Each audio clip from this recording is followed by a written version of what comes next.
Tom Cruise, Iron Man, Tom superior Cruise, Iron Man, Tom Cruise का RDJ superior versus Iron Tom Man, cruise, Tom iron Cruise का man, iron superior man, Iron doctor versus Doom, RDJ का Dr. Doom, Tom Cruise का superior Iron man आ रहा है। क्या? कल की video पर एक कमेंट आया था कि भाई आरडीजे के डॉक्टर डूम के तौर पर वापस आने की खुशी तो है, लेकिन थोड़ा सा दुख भी है इस बात का कि अब आयरन मैन हमें देखने को नहीं मिलेगा।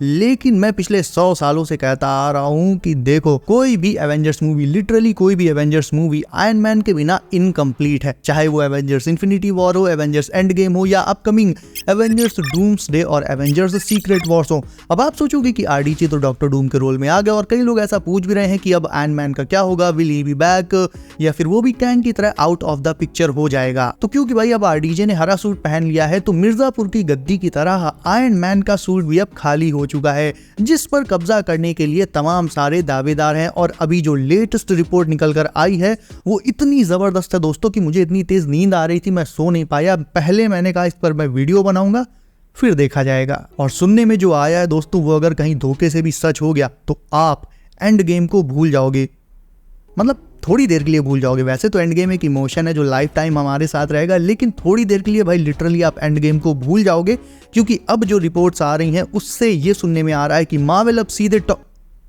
वेट, फ्लैशबैक में चलते हैं। तो doctor strange multiverse of madness में आपने भी र्यूमर्स सुन रखी होंगी कि उसमें टॉम क्रूज का सुपीरियर आयरन मैन आएगा।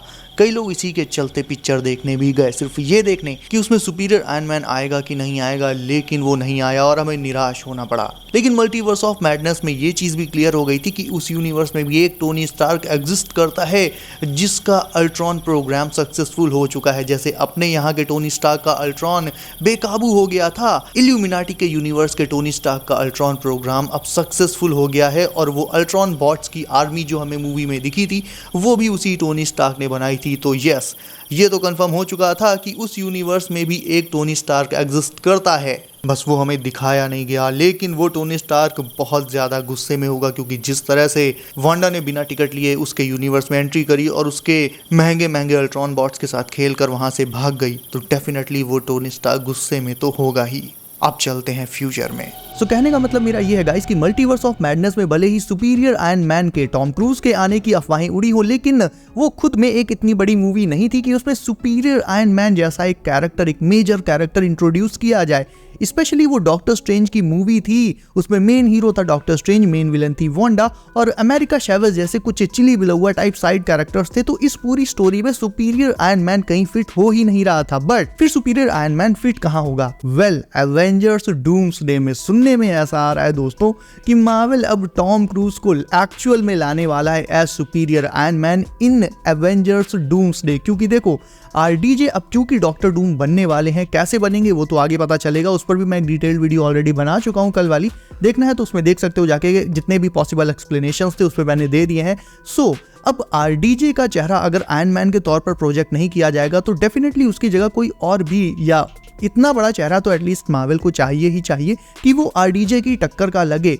और भाई टॉम क्रूज से अच्छा ऑप्शन इस लेवल पर मेरे हिसाब से तो बिल्कुल नहीं हो सकता है, क्योंकि टॉम क्रूज के सुपीरियर आयरन मैन के रोल में आने की अफवाहें एक बार ऑलरेडी उड़ चुकी हैं, लेकिन उस जगह पर हम थोड़ा डिसअपॉइंट हो चुके हैं, क्योंकि जब हम मल्टीवर्स ऑफ मैडनेस देखने गए थे तो वहां पर हमें टॉम क्रूज का टी भी देखने को नहीं मिला था। लेकिन दोस्तों अब उसी डिसअपॉइंटमेंट को मार्वल फिक्स कर सकता है, टॉम क्रूज को एज आयरन मैन लाकर मार्वल आरडीजे के डूम से उसकी फाइट कराएगा। और भाई लिटरली सच हो सकता है ये, क्योंकि अब मार्वल फैंस की आवाज भी सुन रहा है और हमें वो देने की कोशिश कर रहा है जो कि हम चाहते हैं, लाइक डेडपूल एंड वुल्वरीन में एक कॉमिक एक्यूरेट वुल्वरीन, वो भी मास्क के साथ, क्रिस इवांस का human torch. And comic con में अभी रूसो ब्रदर्स ने खुद भी कहा कि मल्टीवर्स में एंडलेस पॉसिबिलिटीज है, ऐसा कहीं मैंने पढ़ा है।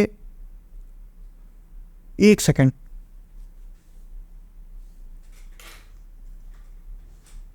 मेरी शर्ट पे देखना क्या लिखा हुआ है।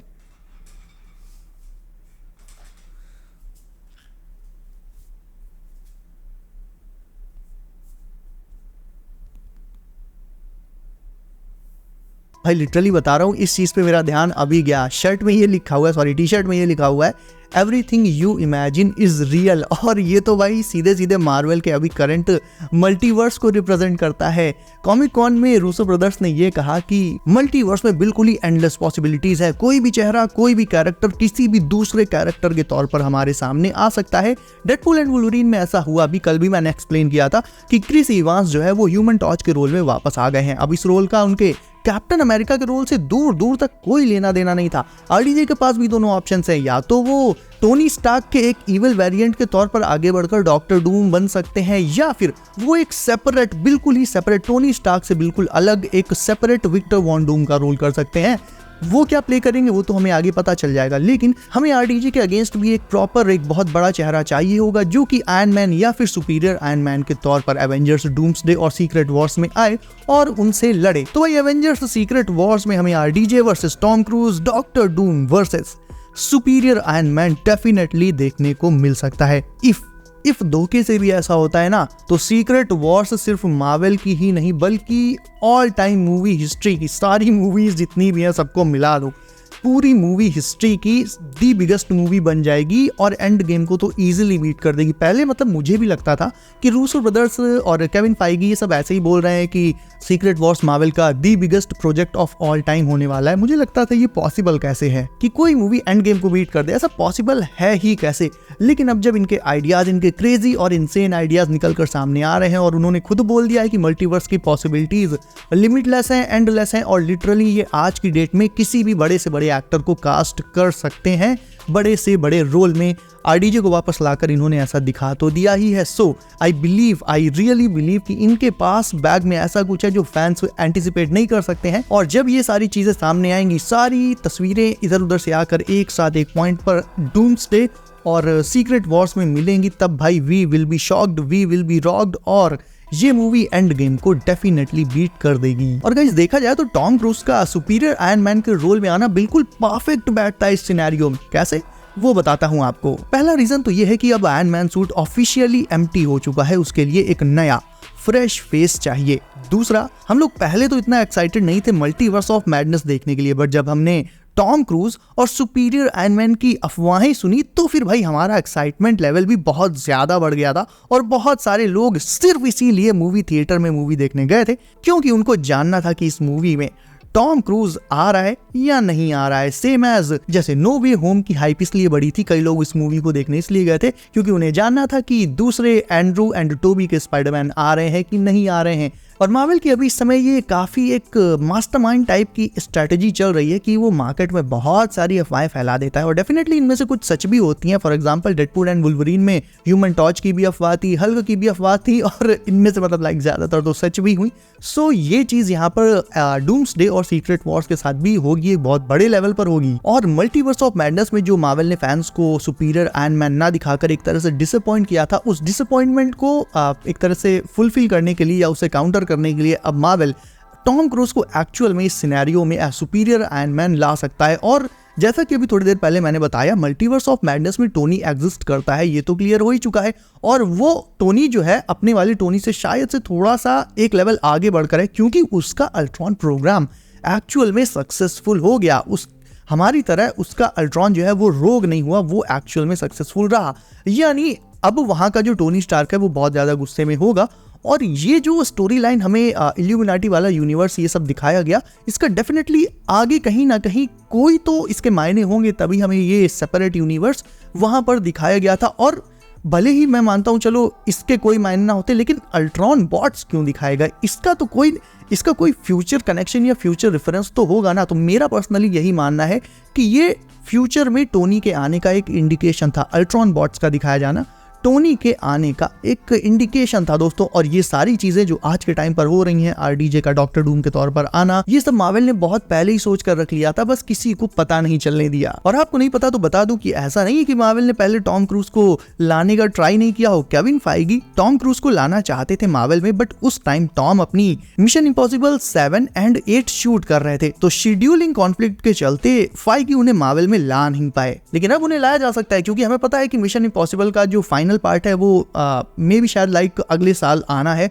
और अभी टॉम भी फ्री हैं, फाइगी भी उन्हें लाने के लिए रेडी हैं, तो क्यों नहीं ऐसा हो सकता है यार? डेफिनेटली ऐसा हो सकता है। अब मैं आपको एक बहुत इंटरेस्टिंग बात बताता हूँ, जहां पर दुनिया भर के majority of fans including me and you बहुत खुश हैं कि आरडीजे अब वापस आ चुके हैं। भले ही डॉक्टर डूम के रोल में आए हों, लेकिन उनके रिटर्न भर से ही हम बहुत खुश हैं।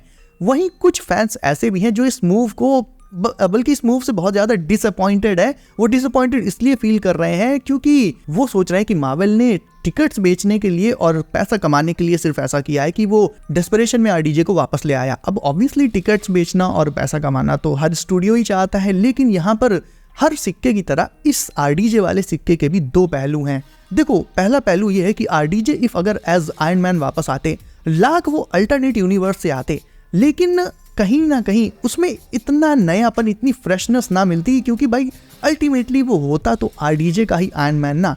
सेम भाई लुक्स वगैरह चेंज हो जाते, थोड़ा बहुत बातचीत का स्टाइल चेंज हो जाता, बट अल्टीमेटली होते वो आरडीजे, तो हमें उस पर उतना फ्रेश आउटलुक ना मिलता। पर्सनली मेरे हिसाब से मार्वल ने ये मास्टर स्ट्रोक चला है एंड एक बहुत बड़ा ट्विस्ट दिया है आरडीजे को एज डॉक्टर डूम वापस लाके, क्योंकि इससे पूरी कहानी को बिल्कुल ही एक नया आउटलुक मिल जाता है। लेकिन एक जो प्रॉब्लम जो कोई नोटिस नहीं कर रहा है, जो सबसे बड़ी प्रॉब्लम है इस पूरे सिनेरियो में, वो ये है दोस्तों कि डॉक्टर डूम मार्वल के सबसे ज्यादा आइकॉनिक विलन्स में से एक है। मे बी वो मार्वल का नंबर 1 सुपर विलन है, और वो ऐसा कैरेक्टर है कि कम से कम लिटरली एक पूरे सागा में तो उसे चलना ही चाहिए। सेम एज थैनोस पूरे इन्फिनिटी सागा में चला आया, वो पूरी तरह से इन्फिनिटी वॉर में ही था, लेकिन उसके जो इंडिकेशन थे, पोस्ट क्रेडिट थे और बीच बीच में लाइक गार्जियन ऑफ गैलेक्सी में भी आया। तो वैसे डॉक्टर डूम अब जो इंट्रोड्यूस किया जा रहा है वो आधा मल्टीवर्स सागा निकलने के बाद इंट्रोड्यूस किया जा रहा है।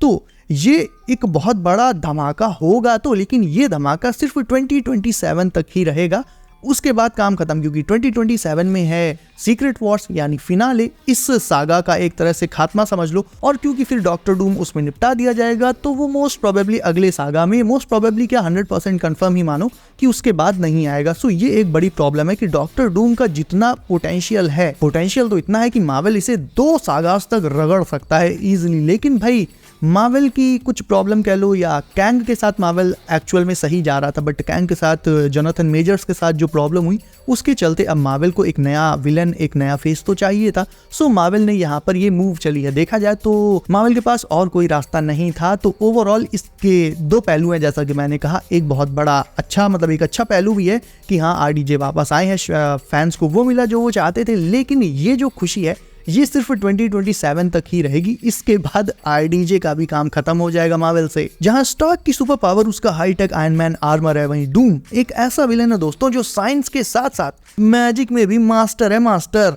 मतलब दोनों एस्पेक्ट्स में वो परफेक्ट है, और इसीलिए वो मार्वल यूनिवर्स का सबसे आइकॉनिक विलन भी है। और बाय द वे गाइज, आप किसी भी सुपर विलन को, उसकी पावर्स को तब तक सीरियसली नहीं लोगे जब तक वो 2-3 आपके फेवरेट सुपर हीरोज को टपका ना दे। जैसे कि थैनोस ने आते ही पहले थॉर को पेला, टपकाया नहीं, पेला, लोकी को टपका दिया और हल्क को पेला। तो फिर उसके बाद कहीं ना कहीं उसका एक खौफ बन गया फैंस के मन में, और इसीलिए आप आरडीजे के डॉक्टर डूम से भी तब तक डरोगे नहीं जब तक वो आपके फेवरेट 2-3 सुपर हीरोज को टपकाएगा नहीं।